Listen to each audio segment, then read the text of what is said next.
Hello বন্ধুরা, কেমন আছো তোমরা? আশা করি সবাই খুব ভালো আছো।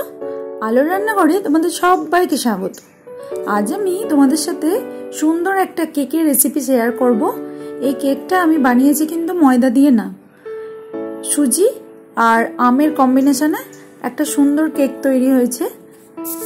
এই রেসিপিটি আজ তোমাদের সাথে শেয়ার করব।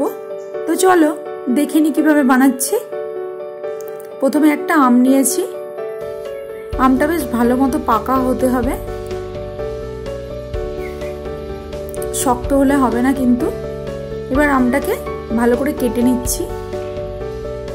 এই যে দেখতেই পাচ্ছ, এরকম হলুদ মতো একদম, একটু নরম হলেই ভালো হয়।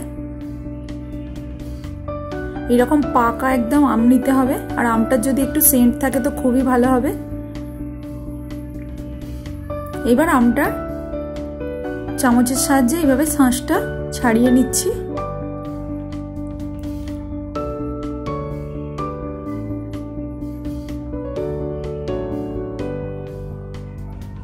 ভালো করে এইভাবে শাঁসটা ছাড়িয়ে নিলাম।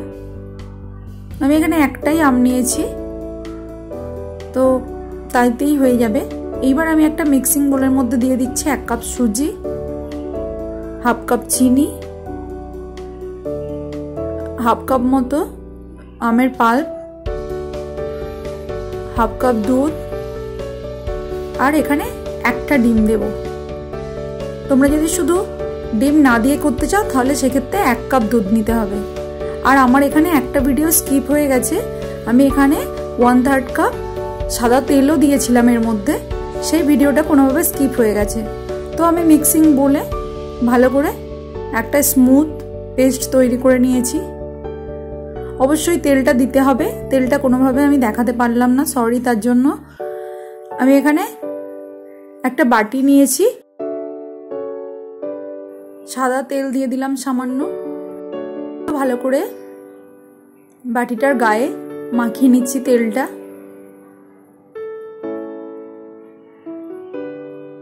এবার বাটিটা রেডি করে নেব। এর মধ্যে দিয়ে দিচ্ছি ময়দা।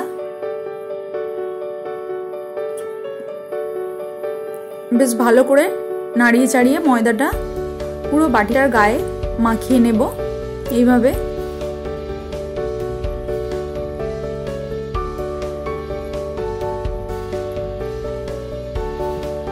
এই যে বাটিটা একদম রেডি হয়ে গেছে। এইবারে আমি একটা প্রেসার কুকারের মধ্যে কিছু বালি নিয়ে নিয়েছি। এই বালি দিলে হিটটা খুব ভালো পায়, তাই বালিতেই করব। এর মধ্যে আমি প্রেসারের সিটিটা খুলে নিয়েছি। এবারে এটা 5 মিনিট প্রিহিট করতে দেব। প্রেসার কুকারটা প্রিহিট হচ্ছে। এরপরে এই ব্যাটারটার মধ্যে আরো কিছু জিনিস আমি অ্যাড করব।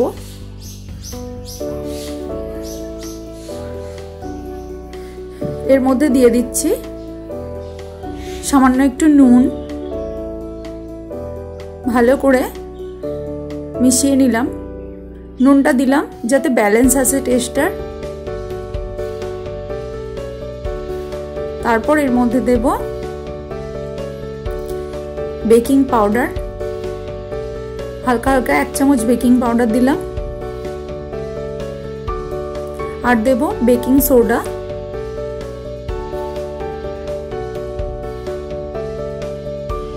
ভ্যানিলা এসেন্স দিলাম এখানে হাফ টেবিল স্পুন। ভালো করে সবকটা উপকরণ মিশিয়ে নিচ্ছি।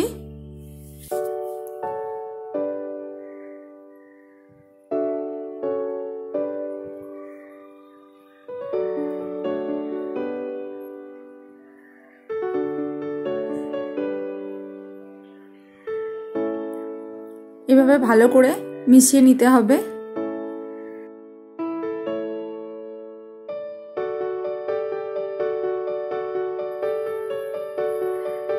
এর মধ্যে দিয়ে দিলাম 1 চামচ ভিনিগার। ভিনিগার না চাইলে লেবুর রসও দিতে পারো তোমরা। আমার হাতের কাছে লেবুর রস ছিল না, তাই আমি ভিনিগার দিলাম। দিয়ে ভালো করে আবারও মিশিয়ে নিলাম। এবার ব্যাটারটা যে বাটিটা রেডি করা ছিল তার মধ্যে ঢেলে দিচ্ছি। ভিনেগারটা দিলেই কেকটা ওই বেকিং সোডার সাথে রিয়াকশন করে ভালো রকম ফুলতে সাহায্য করে, তাই ভিনেগারটা দিলাম। এদিকে প্রেসার কুকারটা প্রিহিট হয়ে গেছে, এর মধ্যে আমি দিয়ে দেব কেকের বাটিটা।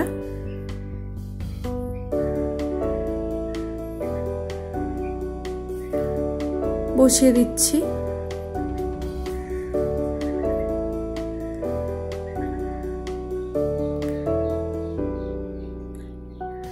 এবারে ঢাকা দিয়ে দিলাম।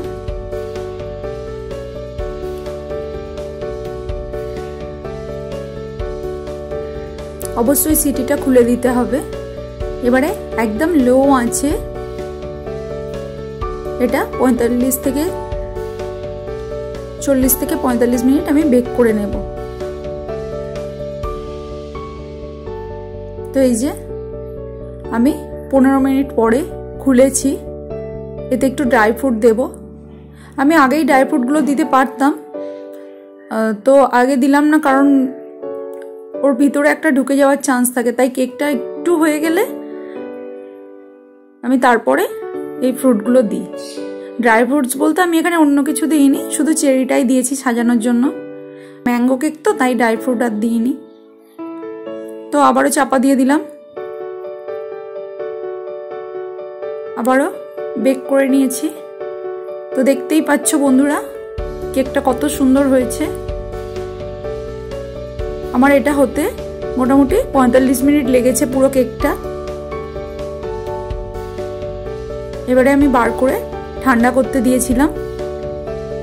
ঘন্টাখানেক পর আমি এটা কেটে নিচ্ছি এইভাবে। ছুরি দিয়ে একটু সাইড থেকে কেটে নিচ্ছি।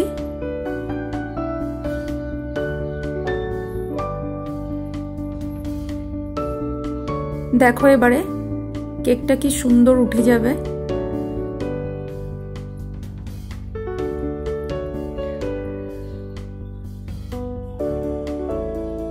দেখলে কত সুন্দর কেকটা উঠে গেছে। খেতে কিন্তু দারুণ হয় এই কেকটা। এইভাবে একবার ময়দা ছাড়া সুজি দিয়ে একবার বানিয়ে বাড়িতে দেখতে পারো তোমরা, খুব ভালো খেতে হয়। আমি একটু কেটে দেখিয়ে দিচ্ছি কতটা সফট হয়েছে কেকটা। এই যে খুব সুন্দর হয়েছিল খেতেও।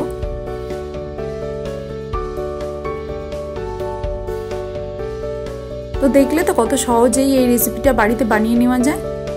আর তোমরা যদি চাও এই রেসিপিটা একবার অবশ্যই বাড়িতে ট্রাই করো। আর আমার এই রেসিপিটা যদি তোমাদের ভালো লেগে থাকে তাহলে প্লিজ চ্যানেলটি লাইক, কমেন্ট এবং সাবস্ক্রাইব করে পাশে থাকা বেল আইকনটি প্রেস করে দেবে।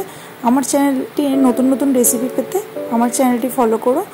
আর আজ এই পর্যন্তই, দেখা হচ্ছে পরবর্তী কোনো রান্না নিয়ে। ততক্ষণ টাটা, সবাই ভালো থেকো, সুস্থ থেকো।